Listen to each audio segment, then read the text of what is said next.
before we get to Gemara, I promised I would look up and answer the question yesterday about the Mezuzah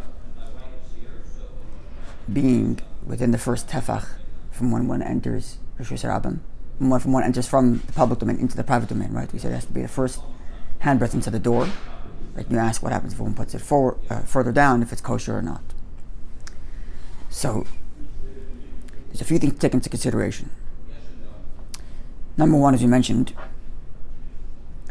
because the Gemara says in most of these cases, in the issue of how high the mezuzah should be or how low the mezuzah should be, or in most of these issues, the Gemara uses the language mitzvah as opposed to chayav or something like that. And as we said, in the halachic context, halachic literature, when it says mitzvah, including the Gemara, it doesn't mean that it's invalid if it's not like that. It only means that it's the best way to do it. And the same thing here, when it says to put it in the first, at the closest possible to the outside, right, so that most of your house, more of your house is protected, and that you touch it first, as we explained yesterday at length. So there, the Gemara also uses the word mitzvah, that it's a mitzvah, meaning that if you don't do it that way, it's still kosher. And that's indeed the halacha. So halacha indeed is, if it's too far, it's okay. Now the question becomes as follows. We mentioned before, the Gemara said that if one put the mezuzah on the back of the door, the back of the door, ein ba mitzvah, he doesn't have a mitzvah. So there's two questions there. Number one, what does achayri hadelas mean? What does it mean behind the door? So we learned the way Rashi does, and this is the common understanding, that behind the door means on the wall behind the door. I mean, not in the door frame at all. On the wall behind the door. And when it says ein ba mitzvah, there is no mitzvah, right? So it's the negative of the right. When it says that there is a mitzvah to do it this way, it doesn't mean you have to do it this way. Good morning. It means it's best to do it this way. So when it says ein ba mitzvah, does that mean if you did it this way it's kosher, but you're lacking the best possible scenario? Or does ein ba mitzvah mean you have no mitzvah period, it's invalid? Right? Because it's the negative, it's not the positive. In other words, when you say you have a mitzvah, it means you have an additional mitzvah, you have an extra added bonus. But when you say you have no mitzvah, does that mean you have no bonus? Or you have no mitzvah period and therefore it's invalid? So we were learning the way Rashi is, and the way the halacha is actually, that number one, thank you. Number one, when it says behind the door, it means on the wall, not in the door frame. And number two, when it says you have no mitzvah, it means it's invalid. And therefore there's a danger, because if it's not a valid mitzvah, there's no protection from Hashem, and that's what we explained, remember? Mm-hmm. However, there's another way to translate the word behind the door. Behind the door could mean like this, and this gets to our question here. If you have a very, very wide doorpost, you know, like those entrances to those ancient castles, we have a thick wall, right? The wall is brick or stone, and then you have a wood door. So the wood door is an inch thick, but the wall itself is a few inches thick, maybe even close a half a foot or something. So you have 6-inch wide doorpost, if you will, and only 1 inch of door. So now you have the option to put the mezuzah in front of the door, closer to the outside, or inside the doorpost but behind the door. Mm-hmm. Following? Mm-hmm. So because there's space there, it's a half a foot wide, this doorpost. Like the door is in between the door, yeah. In the middle of the. It's either in the middle or it's even closest, or it's all the way at the edge. Either way, there's right. Space on either side. It's possible that the door is all the way at the edge and you have no space in the doorpost in front of your door. You only have space in your doorpost behind the door. Yeah. Right? So now, there is the view, Rabbi Tom and others, that when the Gemara said behind the door, you have no mitzvah, it means on the doorpost, but behind the door. Not on the wall. Not on the wall, but on the doorpost, but behind the door. Now the question becomes, what does it mean, sakana? It's a danger. Because in Tosfos' view, it's not a danger of an invalid mitzvah, it's a danger of bumping your head into it. So you're going to bump your head into a mezuzah behind the door as opposed to mezuzah in front of the door. I don't know why, but this somehow you're bumping your head there. At any rate, if you're going with that version, that behind the door means not on the wall, but inside the doorpost, but just behind the door because of a very thick wall. Then when the Gemara says ein ba mitzvah, has no mitzvah, it doesn't mean it's invalid. It means you don't get the bonus. Meaning, it's kosher behind the door. That's what it seems like. Although you could mismatch the translations, and you could say that when it's on the wall, it's kosher. It's just lacking. It's just lacking the best case scenario, which is not the halacha. It's actually invalid if it's on the wall. And with respect to the other version of behind the door means on the doorpost, but behind the actual door, but it's still within the doorpost. The reading is that it's kosher, but not the best case scenario. Now, what I'm telling you is a combination of the Beis Yosef and the Shach, but not the Shulchan Aruch, because the Shulchan Aruch says like this. The Torah lists all the things. The Torah, which is the earlier halachic codifier before the predates the Shulchan Aruch, he lists all the locations the mezuzah should be. At the third, at the front of the door, on the right side of it, etc. Then he says, if you change any of these things, you're just lacking the bonus. It's not completely invalid. With the exception of it has to be on the right side and it can't be lower than a third. But everything else, if you missed it, it's still kosher. And then becomes the question, what did you mean when you said behind the door? On the doorpost or on the wall? At any rate, in the actual Shulchan Aruch, it says that it should be in the first tefach closest to the public. Now, it doesn't say what happens if you change it. No, it doesn't. Doesn't. The Ramah, which is the Ashkenazic glosses on the Shulchan Aruch, he says that if you changed it, it's still kosher so long as it's still inside the door frame and not on the actual wall. So I don't know for sure, but it's unclear where the Beis Yosef stands, because the Beis Yosef in his commentary on the Torah brings all the opinions, goes back and forth between all the different opinions. So it's unclear where he stands, if it's kosher or not, if it's behind the door but inside the door frame. You with me? Mm-hmm. It's unclear where the Shulchan Aruch stands, because it doesn't say what happens if. And in his comment, meaning the Shulchan Aruch is written by Rabbi Yosef Kaya, but he himself has commentaries and other works elsewhere on the Torah specifically. So if you look at his commentary on the Torah, you can kind of get sometimes a better, more wide-ranging understanding of what his halacha is. And it's not clear there, at least not from my cursory reading. In other words, it could be more than a tefach, not necessarily behind the door. Behind the door. Well, he doesn't even say what happens if it's more than a tefach. He doesn't say what happens if. He just says it has to be closest. The Ramah, the Ashkenazi glosses, says that if you changed it, it's still okay. But he doesn't say what about behind the door. He just says if you changed it, what happens if you're very thick? Yeah, which means if you have a very, very, very thick, wide door frame, and your door is at the end of the wall, and I put it 2 tefachim in, but it's still in front of the door, is that kosher? The Ramah is saying yes. Clearly, because if you changed it, it's okay, he said. So long as it's in the door frame, and it is. Right. But because he says the words, sorry? It doesn't say behind it. Doesn't say specifically those words, explicitly. But from the fact that he says, so long as it's in the door frame, implies that what I'm mostly concerned about is the door frame. Uh-huh. Which means when he learns the Gemara that says behind the door frame, it's no behind the wall, behind the door, it's invalid.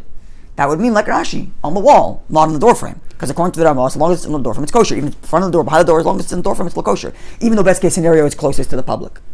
So when they say behind the door, one interpretation means on the wall. It's correct. That's the way we learned it, and that's invalid. Right. But you could learn. Now the Shach writes the same commentary mentioned. 2 days ago? Yeah. About the how high the mezuzah should be. So he says like this. He quotes the Ramah, which says that if you changed and it wasn't in the first tefach when you come in from Rosh Hashanah, it's still okay. Okay, that's what the Ramah says. Right? We said this Shulchan Aruch, the Beis Yosef, are not clear about. But the Ramah says clearly that if it's, so long as it's still in the door frame, it's okay. And therefore the Shach says, yes, indeed, even if you put it behind the door. So he says. Yes, and he said that this is the implication from the Torah. I mentioned before the Torah, which is the previous halachic decider, which comes before the Shulchan Aruch, he lists all the locations mezuzah should be in, and says if you changed it, it's still valid. Implying, even if it's behind the door, so long as it's in the door frame, it's still valid. Even though it's not best case scenario. And that's what the Shach says. And then he says, then he quotes the other, but then he says, and so it seems the opinion of the Rav. Now, I think the Rav here means the Ramah, not the Shulchan Aruch. So it's still unclear where the Beis Yosef stands. Who's the Shach again? The Shach is a commentator on the Shulchan Aruch. It comes even later. Sifsei Kohen, yeah. But then he adds like this, that there are those homes whose fronts are facing to streets with Ovdei Kechavim, those who serve idols. Now, usually when commentary from the Christian countries, from the Ashkenaz land, when they say Evdei Kechavim, they don't mean literally people who serve the idols. They mean their Christian neighbors. But it's coded language, simply because if they were to be found out that they're writing something about the Christian neighbors, it would cause a pogrom in their town, quite literally, and cost lives. So they write Evdei Kechavim, those who serve idol, those who serve the stars. But anybody reading it knows we're talking about our non-Jewish Christian neighbors. Mm-hmm. Now, what's the problem? So he says, those who lived in such streets would actually put their mezuzahs specifically behind the door. Why? Harassment. They were a word of harassment. They take them off. Yeah, it's not like I'm gonna make this clear. It's not a question of embarrassment. What we call in the 21st century harassment, and what people called harassment in the 15th century when the Shach lived. I think he lived in the 15th century, right? Different meaning. Sorry, 15th, 16th we live. I think it's 15th. Not with the 17th century. 17th century, a little later. But even then, the harassment meant a little bit different. Harassment meant beatings, pillagings, raping, stealings, and murder. Up to and including murder.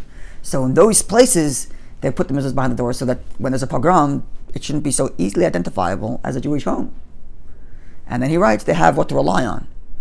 Because in the version of, in the version, if you're reading, that behind the door means on the actual wall. Well, then that's possible. Right? Then that's invalid, which means if it's on the doorpost, it's still okay, even if it's not the best case scenario. But it's still kosher. And thus the Shach says if that's the situation, it's you can do that. So to sum up, answering your question, the best case scenario is that if it's the first, right when you come into the right at the beginning of the doorpost facing the outside.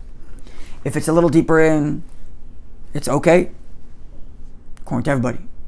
And if it's behind the door, while it's still on your doorpost, even then it's okay. Don't rely on that unless you're in danger. That's the short answer after all this back and forth discussion. I thought you were going to say it would be closer to the outside because you'd get even more protection from Hashem, from your neighbors. I guess if you have that level of faith, then you're right. I was actually thinking when I was reading that. And if they had the faith that this is Hashem's protection, then put it closer. Pogrom, no pogrom. This is going to protect you from the pogrom. Right. But what if you don't? What if you're concerned that you're seeing a lot of pogroms? I understand that. So if someone's in a high level of faith, I am certain that there were many, many, many Jews who had this faith and kept the mezuzahs on the outside in public view. Others who didn't, says the Shach, don't blame them. They have what to rely on. Okay, so it's the same now. If I can put it this way, I started a number of years ago wearing a kippah in public. Okay, I went through your father. Something happened. Okay. And I started. Not that you spoke about that, but something else happened. One mitzvah leads to another. Anyhow, I've gone down to downtown, and I've taken upon myself to wear the kippah. Okay? Yeah. It's in other words, if I'm going to die, I'm going to die as a Jew. Yeah. Okay? I'm not going to die. I got news for you. In downtown Montreal, you're not going to die anyway because you have yarmulke. We're very far-fetched from that.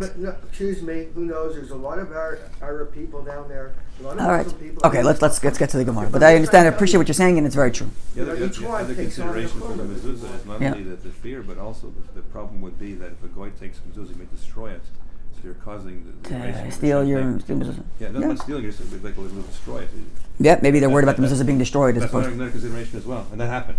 They steal mezuzah and throw it out. Even in Kol St. Luke. That's something already that can happen here too. Here, with, you have one lunatic who decides to rip down mezuzahs and destroy them. It was done for religious reasons. Yeah, it's possible. Yeah, sad. Okay, so that's with the answer to your question. So it's a real No, threat. it was other religion that did it.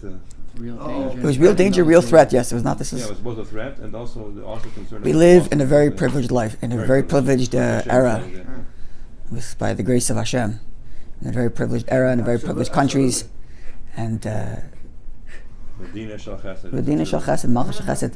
You have to understand that the status quo for most people of most generations was two things that we don't even think about. Number one was hunger. The status, like your default setting wasn't to be full like it is today. And when you get hungry, you eat. The default setting used to be hunger. When you were starving, if you had something, you ate. That was number one. The other thing was if your husband, your child, your sibling, your wife left town, you didn't know if they were coming back. And today the assumption is they're coming back. So we live in just by those two measures alone, we live in a very, very privileged time. And we should take advantage of that in terms of feeling proud and not being ashamed of our Yiddishkeit, because we live in that era very uniquely. All right. So now let's get to our Gemara. We are on Lamed Gimel and Beis 33b. And it's about a quarter from the top of the page. The line begins with the word Shem Recha, and then the third to last word is Darash Rav Yosef. So last word is Yosef, before that Rav, and before that Darash. Okay, Darash Rav Yosef Berei de Rava. Rav Yosef, the son of Rava, expounded Mishmei de Rava, the name of Rava. So supposedly he spoke in front of the name of his father. Rav Yosef's relaying to us that which his father told us. Him miklot tefach. If he dug into the doorpost, the depth of a tefach, and stuck the mezuzah inside. So it's not on the doorpost, but it's inside the doorpost. He dug a little groove that's a handbreadth deep. He recessed it. Yeah, it'll recess the groove. Then psul, it's invalid. But if it's within a tefach, it's still kosher. Very simply. The verse says, put it on your doorpost, not in your wall. Not in your doorpost, but on your doorpost. So if it's a tefach deep, if it's a handbreadth deep inside the wall, then it's not considered on the doorpost anymore and therefore invalid. So this is, of course, Rav Yosef speaking in the name of Rava, and they are sages of the Gemara age, the Amaraic age, actually towards the end, toward their later Amarayim, and the Gemara is now going to cite to a Mishnaic age text as proof. Leimel Misayeyole. Perhaps the following text serves as proof to the statement of Rava. The text, Mishnaic age text, reads as follows: Hinicha befitzin. If you put it inside of wood, which is basically the doorpost, he stuck it into the doorpost. Oy shetala Allah malabin, or he put the mezuzah on the doorpost, but then he started coating it with plaster. Or not plaster. Malabin is like cement kind of thing. Not exactly cement, but it's a kind of plaster, like a kind of earthenware plaster, like a mixture of earth and reeds and water and some other materials to make it like it would dry up. It would become like a soldering agent. Like a brick or something. Kind of like a brick. Mine is a brick, yeah, but in this case, it's a kind of plaster of some sort, a cement plaster. Agent. Yeah. So he started coating it. So he put the mezuzah on the doorpost and he started coating it with this plaster. Now, im yesham tefach, if there is a tefach, so it means either in the first scenario, he dug the mezuzah into the wood, a full tefach, a full handbreadth, or he coated a full tefach worth of plaster, of cement. Like the opposite. They say he put mezuzah on and he lengthened his doorpost to be a tefach wider through this plaster, or he dug it in tefach, or he dug it in a handbreadth. Then sarach mezuzah acheres, he needs another mezuzah. He needs another mezuzah, because the mezuzah is not on the doorpost, it's inside the door, and therefore it serves as a support for Rava, who said the same thing, that if you dug a mezuzah into the wall by a tefach, it's invalid. Support.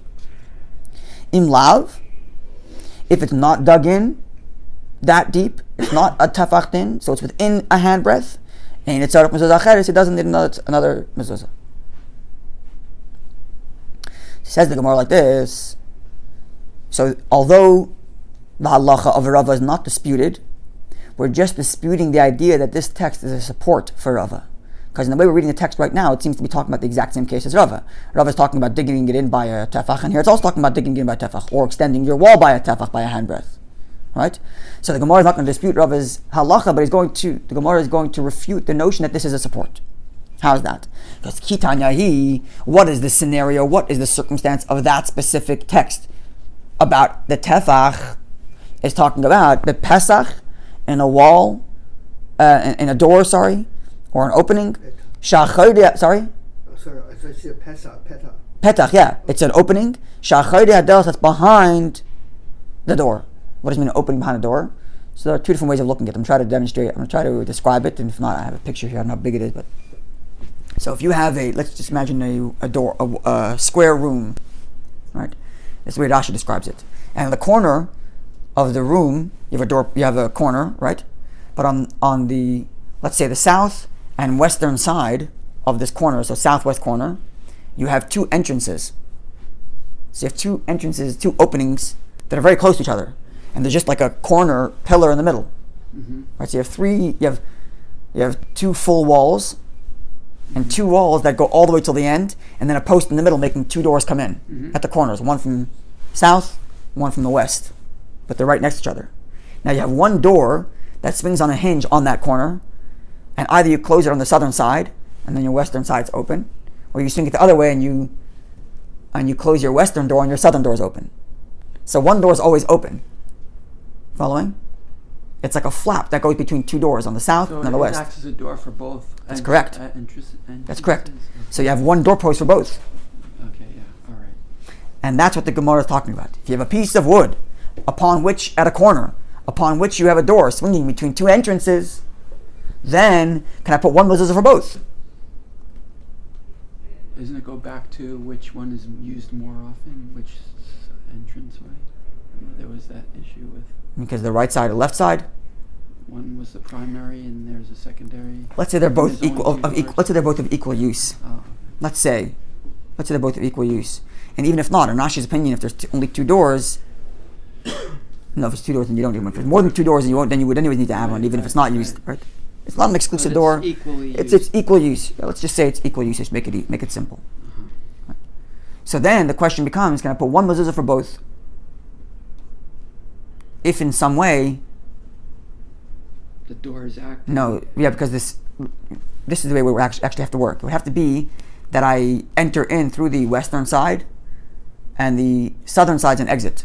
And that way, when you're entering, it's the right side, and when you're exiting, it's on the right side. Because mezuzah is on that one doorpost, and it has to be on the right side of both doors. Then it depends on it's the rule about which side, because... Right, so if I'm following the traffic, Following traffic. then if the entrance is on the western side, then I'm walking on the right side is my south. That's where the door is. And then when I exit through the south, my right side is the west. So the mezuzah is in the same place, but it serves as the right side for both, depending on which way I'm going. That's the only way we'd be able to explain this. Otherwise, the mezuzah is on the left side of one of the doors. You following? You have it with me? Okay. So let's just imagine that that's the scenario.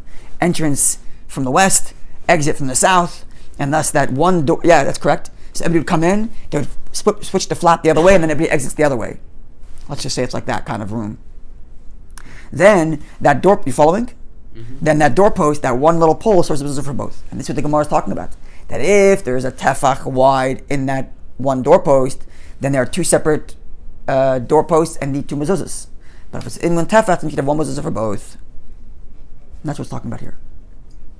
It's not talking about digging it into the actual wall like Rava was. So even though we're not disputing Rava's halacha, but we're just negating this text as a support.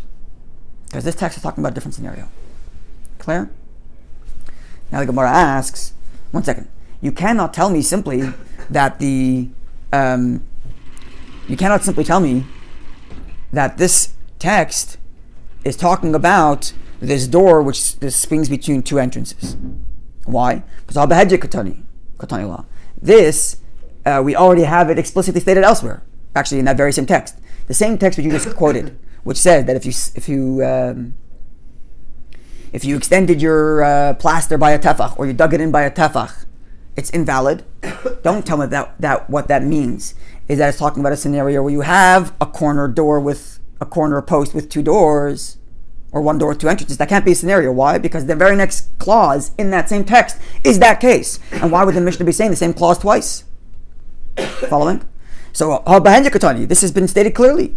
Pesach, if you have an opening behind your door, meaning one door with two entrances, in Mesham Tefach, if you have a tefach between the two of them, they each need their own mezuzah because there's a tefach wide wall, essentially, that post. And if it's less than a tefach, then that one post serves for both. And it's mezuzah acheres, they don't need a second mezuzah. Clear? And therefore that would mean that the original clause is a support for Rava. Because if the second clause is talking about explicitly a door which swings between two entrances, then the first clause must be talking about something else. So what's that clause talking about when it says you made your plaster the thickness of a tefach? That would be talking about if you dug it in, and thus it serves as support to Rava. Clear? We're going back and forth. Now the Gemara says, no. The second clause is not a new clause. It's an explanatory clause. Keitzad katani. What it's telling you is, it's a clarification of the first clause. In other words, like this. About the thickness of... That's correct. So let's make it clear. There are two clauses in the Mishnaic text. The first one says, if you have a tefach, it's invalid. And the second one says, a door that swings between two entrances also needs, if it has a tefach, it's invalid. So are these two separate clauses? And if that's the case, the first clause is a support for Rava. Because the first clause says simply, if you have a tefach, it's invalid. They seem to be consistent in terms of... It seems to be consistent. We're not questioning halacha, we're just questioning whether it's a support or not. Yeah. So if it's two separate clauses, and the first clause is support for Rava, because the first clause says if you get a thickness of a tefach, it's invalid. The second clause says if you have a tefach between one door that swings between two entrances, it's also invalid. You need to have two mezuzahs. Right. So then, if it's two separate clauses, then indeed the first clause is support for Rava. Rava, and the second one's a new case. However, says the Gemara concludes, the second clause is not a separate clause. It's one long clause, and the second half is an explanatory of the first one. When I told you in the first clause that if you have a tefach, it's invalid, what I was talking about was a situation where you have two entrances and one door. And that's what I meant when I said if you have more than tefach, you need a second mezuzah. So it's that clause that's... So it's one long clause. The first is just a law, and the second is an explanation. And thus, even the first clause is not a support for Rava. And if Rava's statement is an independent free statement, that's his own ruling. Not that we're discounting the ruling, but doesn't have the support from the Mishnah Gauge text. Clear? So are they both considered support? The one with the plaster? They're not support. They're two separate scenarios. Okay. One is talking about digging it into a normal door. You're just digging it deep in, too far. And one is talking about where you have one doorpost that serves for two different entrances. And whether or not you have to have two mezuzahs there or not. If it's less than a tefach, one mezuzah is enough. If it's more than a tefach, then it's two different doors and two different mezuzahs. Okay?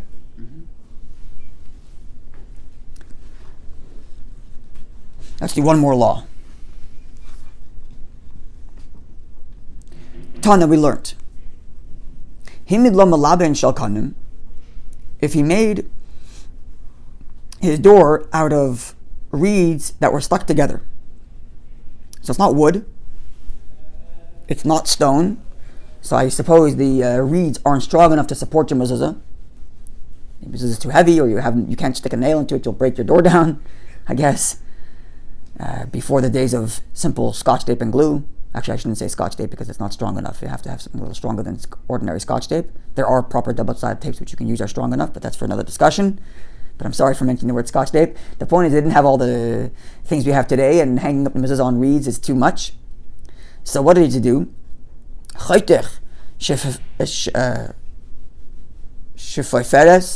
You cut out a hollow of the reed. The reeds are hollow, right? So in one of the reeds, you have a thick stack of reeds that's making your doorpost. So you cut out one of them, and you stick the mezuzah inside there, manicha, and you put the mezuzah in there. Simple enough. So there's reeds, and there's a little cutout, and mezuzah inside. The hollow? Yeah. We just finished saying that so long as it's not a tefach deep, it's okay. So that's fine. Just stick it into the hollow of the reed by cutting out a little groove, a little pipe. Shifaferes means a pipe, actually, technically. Yeah, less than one tefach deep. Right at the edge. Now, Omar Rav Acha Breder Rava, Rav Acha, son of Rava, clarifies and says, Lo Shanu. This isn't stated. Ella, only in a situation, Shehimid, where you first set the door, and then you cut out a reed, and put it inside. But if you cut it out first, and then you put the mezuzah in, and then you put up your door, so it's invalid. What's the reason? We had a halacha earlier which said that. Why is it that if I put... So, I don't have a doorpost yet. My it's door... Like the sukkah example. The sukkah example, that's correct. It has to be... That's right. Mitzvahs cannot be pre-made. So if I had my door frame lying on the floor, I haven't set it up yet. So it's not a door frame. It's just a pile of reeds. And I stuck the mezuzah there. And then I lifted the reeds and I stuck it into my door as my door frame. That's invalid. Because I never had a door frame and I put the mezuzah up. I never put the mezuzah onto the mitzvah. It's a pre-made mitzvah, and Allah can't have a pre-made mitzvah. Because the reed is already on the doorpost. It's not on the doorpost, it's lying on the floor. It's on the floor. I see. And then I took the whole frame and I stuck it into my wall. Okay. Right? So then my mezuzah is pre-made. And we learned already last week that mitzvahs have to be done in an active way. You're actively doing this thing for the mitzvah. The intention. Yeah. Right? The action has to be done for the mitzvah. It has to be done for the objective of the mitzvah in a way, actually. In other words, for example, the sukkah has to be done for shade, which is the objective of the mitzvah. Chamel has to be letzeil. But if it's pre-made, it means by the time your doorpost up, the mezuzah is already there. It's pre-made, which is the scenario here. The frame's lying on the floor, he stuck the mezuzah in, then they put the form up, invalid. But if they made the cutout prior, then pulled the reed up, and then put the mezuzah, that's fine. Then that's fine. Yeah. That's fine, because so long as you're putting the mezuzah on the door, right. after the door is already fully intact. Right. So the problem is not the cutout. It's The problem is the insertion of the mezuzah prior to the putting up the door frame. Yeah. Placing of the Okay. Time of the placing of the Yeah. mezuzah. Okay, God willing, I'm going to be out of town from this afternoon until Tuesday. My sister-in-law is getting married, but we'll continue. Thank you. We'll continue, God willing. Wednesday morning is fast day, Tanis Esther. Okay, we'll see what time we finish. Perhaps we'll continue then. Otherwise, we'll continue on Friday on Shushan Purim. Maybe we'll do a little something about Purim then. Okay, have a wonderful day, everybody. Thank you.